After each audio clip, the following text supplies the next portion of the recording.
Kita kembali ke tanah air, Saudara. Presiden Jokowi meminta WHO Indonesia dilibatkan dalam penanganan vaksin. Nantinya WHO diharapkan bisa memberikan pelatihan terkait distribusi dan penyimpanan vaksin. Menurut Presiden, vaksin harus ditangani dengan penuh kehati-hatian sesuai dengan spesifikasi produk. Karena itu, dalam ratas penanganan COVID-19 secara virtual hari ini, Jokowi meminta vaksin ditangani secara profesional. Apalagi Indonesia akan mendatangkan vaksin dalam jumlah besar dari sejumlah negara.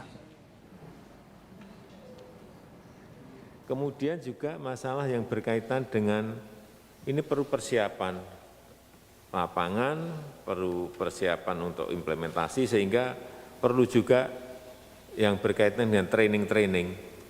Jangan menganggap enteng, ini bukan hal yang mudah, training membawa vaksin, training menaruh vaksin, karena ini dalam jumlah yang banyak, karena vaksin pun ini harus mendapatkan treatment dan perlakuan yang spesifik.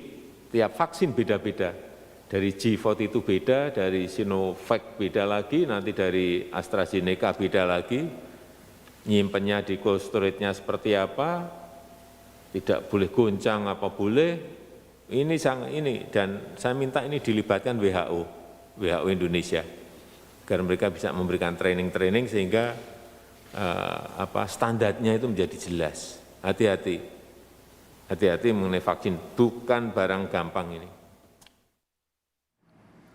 Sementara itu, keterlibatan Indonesia dalam upaya penyediaan vaksin corona untuk seluruh dunia dipuji Direktur Jenderal WHO Tedros Adhanom Ghebreyesus.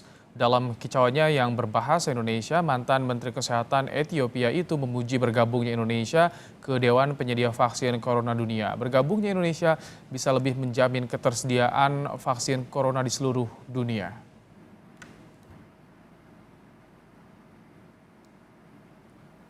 Sementara itu, 9,1 juta dosis vaksin corona dari Tiongkok akan tersedia pada awal November.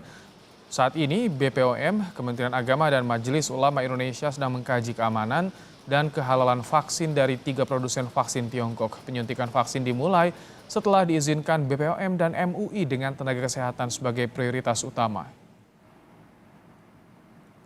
Semuanya ini akan selesai kira-kira di akhir bulan Oktober ini.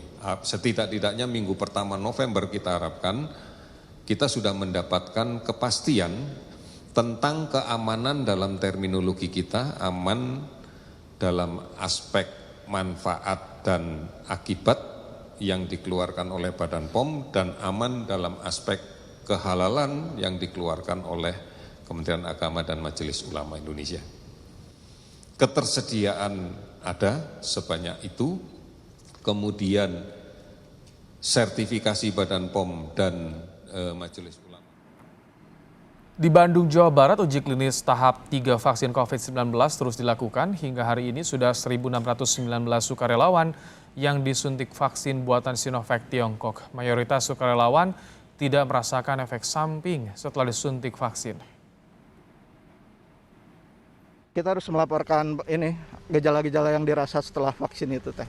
Sejauh ini akan merasakan efek samping? Nggak ada. Bagus. Harapan terakhir nih Kang apa? Ya cepat berlalu lah pandemi ini, udah banyak sekali menyusahkan gitu, Teh. Agar semuanya bisa lancar lagi, balik lagi ke keadaan kita yang semula.